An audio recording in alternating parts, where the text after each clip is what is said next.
Good morning, or depending when you're watching this, good afternoon, good evening, or good night. My name's Ross, and I was always told out of Voice Radio. So today, we are looking at another one of these Battle Chatelaine ladies. We are taking a look at Evelyn. I really like Evelyn. I think Evelyn could be very, very nice indeed.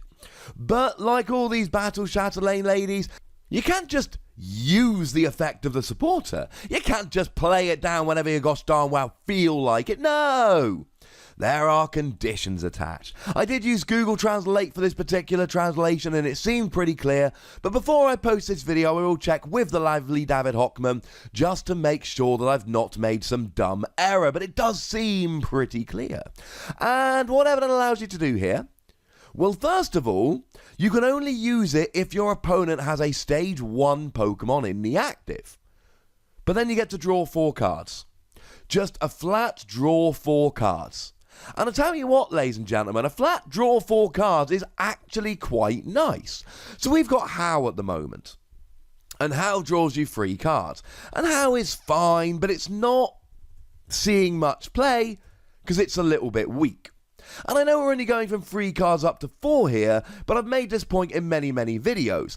Going from Judge to Tate and Liza draws you 1 extra card, but Tate and Liza's much better than Judge as a draw card. Playing Cynthia over a Tate and Liza only gets you 1 extra card, but everyone's putting 4 Cynthia in their deck and not that many people are putting 4 Tate and Liza in their deck. So, yes, it's 1 extra card than How, but 1 extra card makes a huge difference. I mean, drawing 4 cards is generally pretty good. There was a card that they had in Japan that we've never actually had. It's one I looked at in a video the other day. I'll pop a link in the description. But it was Ash's Friendship that came from the Ash vs Team Rocket deck. And that let you draw 2 cards, but if you had a Pikachu GX on the field, it let you draw 4. And that was a decent little card, and I said that, hey, if we had Pikachu GX, and we don't, but if we did have Pikachu GX, this would be a fun little card to actually run around and play with. So drawing 4 cards here is pretty nice.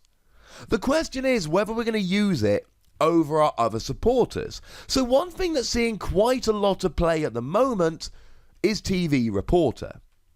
TV Reporter lets you draw 3 cards, then you discard a card from your hand. And decks like Malamar really like this because they want to discard an energy from their hand so that they can accelerate it with Malamar. Naganadel, which is coming out in Lost Thunder, is exactly the same. You want to get your energy in the discard, and TV Reporter's great, right? Because if you don't have it in the hand at the time, then you draw 3 with TV Reporter, and hopefully one of the ones you draw is an energy, which you can then discard.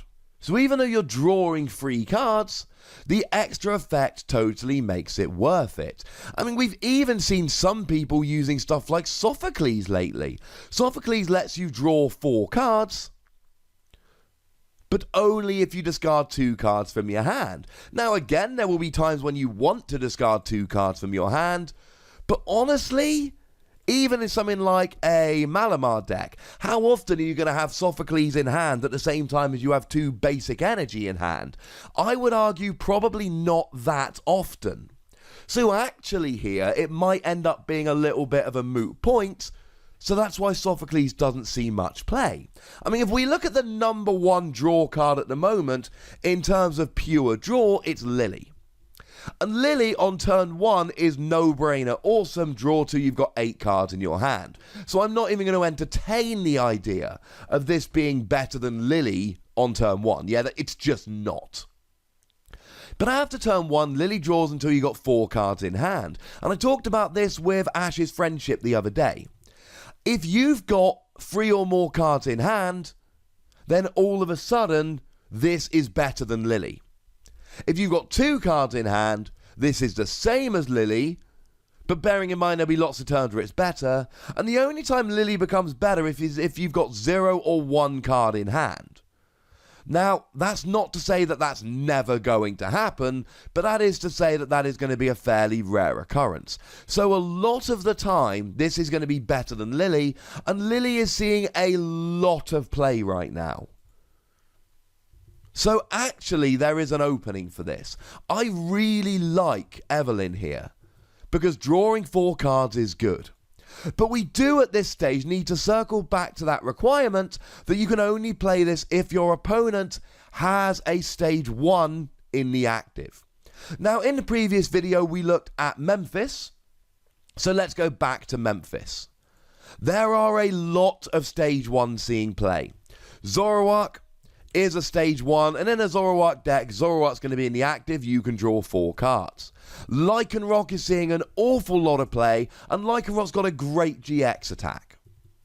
Does 50 damage for each of your bench Pokemon. So that's really good, and Claw Slash is alright, so Lycanroc will often be in the active. Now there are a couple of stage 1s that we see like Magcargo and Malamar, but they are very much support Pokemon. Sure, you can bring them into the active, but if you do it with a Guzma, you can't then play Evelyn. And you will get some games where your opponent only has stage 1s on the bench, at which point you can play an escape rope. But I don't think that's exactly going to be all the time. So I don't think you can really rely on that. Problem is, there are a whole bunch of basic attackers at the moment. So Malamar decks tend to play basic attackers like Necrozma.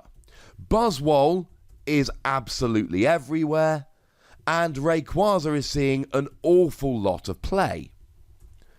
And they're all basics.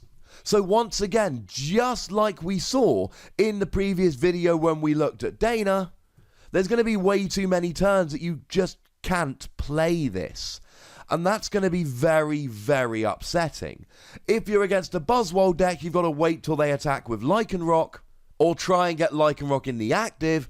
And like I've said, escape rope's often not going to work. Buzzwole decks are probably going to have a Buzzwole on the bench. And if they know you're wanting to use Evelyn, they're going to bring up another Buzzwole. Sure, you've got Custom Catcher, which is an item card. You play 2 at the same time, and it's an old school Pokemon catcher. No coin flip. But you've got to get 2 of those in your hand at the exact same time as you get Evelyn. And that is just often not going to work.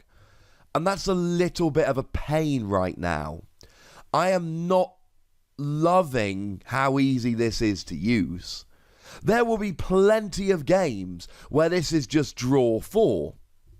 But there'll be plenty of games where it won't. And when we compare it to stuff like Lily, if we forget about the fact that you have to have a stage 1 opposite you in the active, it's brilliant. However, we can't forget about it. That's a big part of the card. And then when we bring that requirement back in, we go, oh, that's actually kind of annoying. Because now we look at it and we just go, yeah, it's lovely, but there's just going to be way too many games where I can never actually use this. If the format is ever completely stage 1s, oh my goodness, yes, this becomes amazing.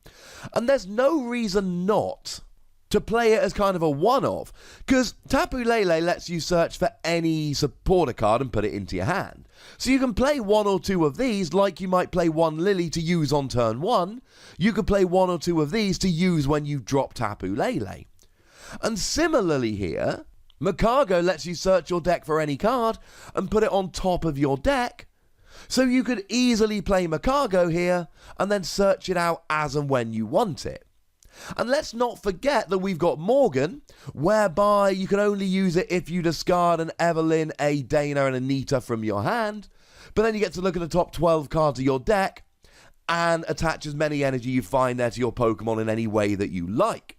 So if you want to play Morgan, you need to play 1 or 2 of these, and if you play 1 or 2 of these, there will be games you can actually use it. It's not a bad card. The effect is good. It is a good card. But I really think either you're playing Morgan and going all in, or you play it as a 1 or 2 of with Tapu Lele or Magcargo so you can find it at the right time. The format is heavy on stage 1s, and if you come across a stage 1, this is a decent draw card. But let me be clear on the wording here. It's a decent draw card. It is not a great draw card. It is not a draw card you're going to want to use all of the time. And the issue with that is very simple. is it worth it? So I'm going to be giving it between 3 and 4 Wassies. We don't give half Wassies, that would be barbaric. If it was easy to use, I'd say it was a good draw card and I would expect it to see play in a whole bunch of decks.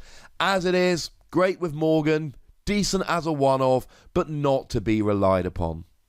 So there we go, ladies and gentlemen. But I want to know what you think about this, so please do let me know in the comment section. Go nuts, but please do remember the rule. Be nice, would ya? Make sure you like this video, subscribe to this channel, follow me on Twitter at the Wassie, and Twitch for some live action at twitch.tv/PTCGRadio. If you want to support the channel, get some bonus podcasts and all of that, head on over to patreon.com/PTCGRadio, where you can do exactly that. And do make sure you're checking out youtube.com/WassiePlays, where you can find out about Transformers and Keyforge and all kinds of good fun stuff. But by far the most important thing, as always, is to look after yourselves until next time. Thank you very much for watching. My name's Ross, and you've been watching PTCG Radio.